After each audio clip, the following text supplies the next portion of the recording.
Assalamualaikum warahmatullahi wabarakatuh. Alhamdulillah wassalatu wassalamu ala rasulillah wa ala alihi wa mawalah amma ba'd. Rabbi shrah li sadri wa yassir li amri wahlul 'uqdatam min lisani yafqahu qawli. Ikhwani thalabah dimanapun antum berada, mudah-mudahan ada dalam kesehatan ya. Mudah-mudahan ada dalam ketaatan ya. Insyaallah pagi hari ini kita akan melanjutkan pelajaran hadis ya yang kita ambil dari Kitabul Jami ya. Kita sekarang masuk ke hadis yang 1361 ya yang kita ambil dari kitab Sarah, yaitu kitab Subul Salam ya. Seperti biasa ketika kita mempelajari hadis ya, setidaknya ada 4 hal yang harus kita pelajari. Yang pertama, kita berusaha untuk membacanya. Kedua, berusaha memahaminya. Ketiga, kita hafalkan. Dan yang keempat, kita berusaha untuk mengamalkan apa yang telah kita pelajari ya. Baik, kita langsung baca hadisnya yang mana telah saya tulis di sini. Bismillahirrahmanirrahim. Wa an Anasin radhiyallahu anhu anin Nabi sallallahu alaihi wasallam qala walladhi nafsi biyadihi la yu'minu 'abdun hatta yuhibba li jarihi aw li akhihi ma yuhibbu li nafsihi, muttafaqun alaih ya.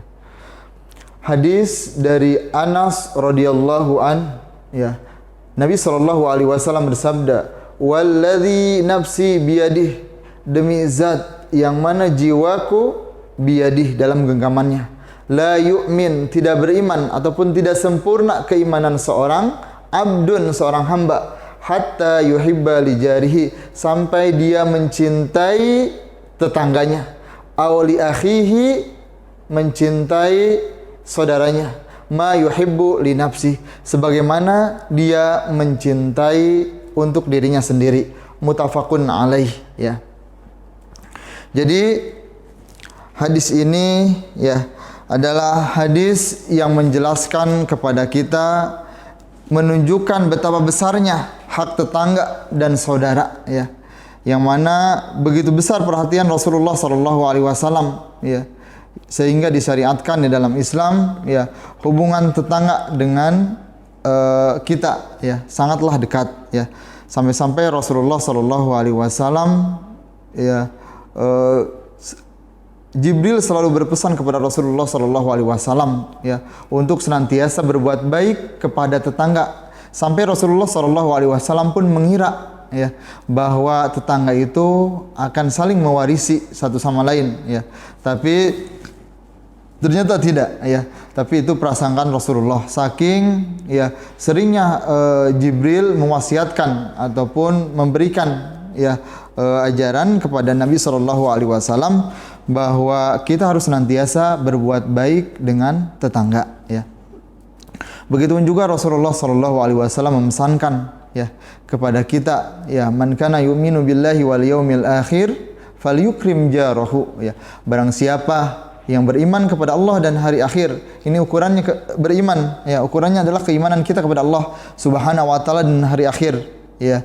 Fal yukrim jarahu ya, ukurannya ketika kita memuliakan tetangga kita, maka kita dikatakan beriman oleh Rasulullah sallallahu alaihi wasallam ya. Maka ada 3 tingkatan tetangga itu ya.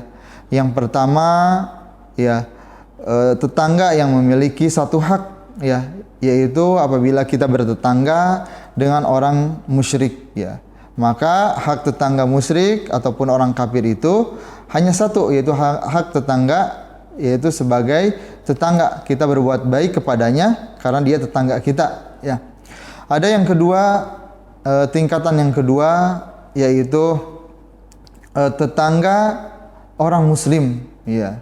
Sebagaimana kita ya, tetangga kita adalah orang muslim ya.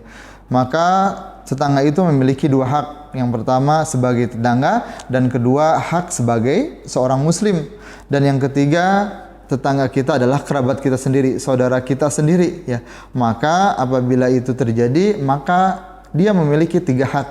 Pertama, hak sebagai tetangga, kedua hak sebagai seorang muslim, dan yang ketiga adalah hak sebagai kerabat ya. Lebih dari itu Rasulullah Shallallahu alaihi wasallam pun mewanti-wanti jangan sampai kita menyakiti perasaan tetangga kita ya. Jangan sampai kita melukai perasaan tetangga kita ya.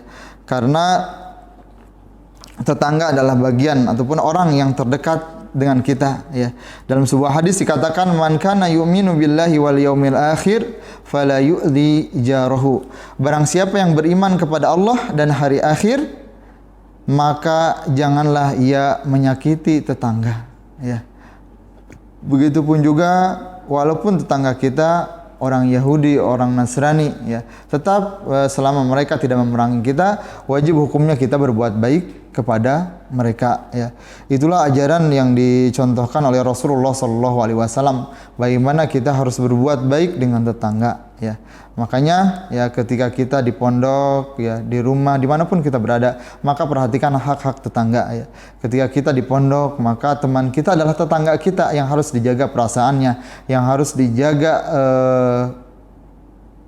kehormatannya, yang harus dijaga perasaannya ya. Begitupun juga tetangga kita ya, yang hidup di samping kiri kanan kita, maka jangan sampai kita menjadi orang-orang yang menyakiti hati tetangga kita, karena itu adalah sebuah hal yang tidak dicontohkan oleh Rasulullah sallallahu alaihi wasallam ya. Kembali lagi kepada hadis ini ya, bahwa seseorang itu tidak dikatakan beriman, tidak sempurna keimanan seorang sampai kita mencintai ya tetangga kita, sampai kita mencintai saudara kita sebagaimana kita mencintai diri kita sendiri ya. Itu artinya ya, jangan sampai kita merasa tidak senang ketika tetangga kita, saudara kita mendapatkan kebaikan ya. Paling minim ya kita merasa senang dengan hal tersebut ya. Itu pun banyak dicontohkan oleh Rasulullah Shallallahu alaihi wasallam ya.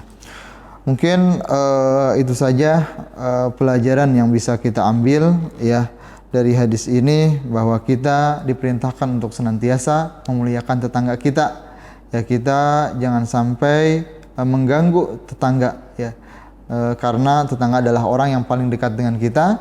Tetangga adalah orang yang paling tahu keadaan kita ya. Tapi mungkin itu saja pelajaran kita kali ini. Yang terpenting kita baca, kita pahami, kita hafalkan, dan kita aplikasikan dalam kehidupan sehari-hari ya. Kita tutup dengan hamdalah dan doa kifaratul majelis. Assalamualaikum warahmatullahi wabarakatuh.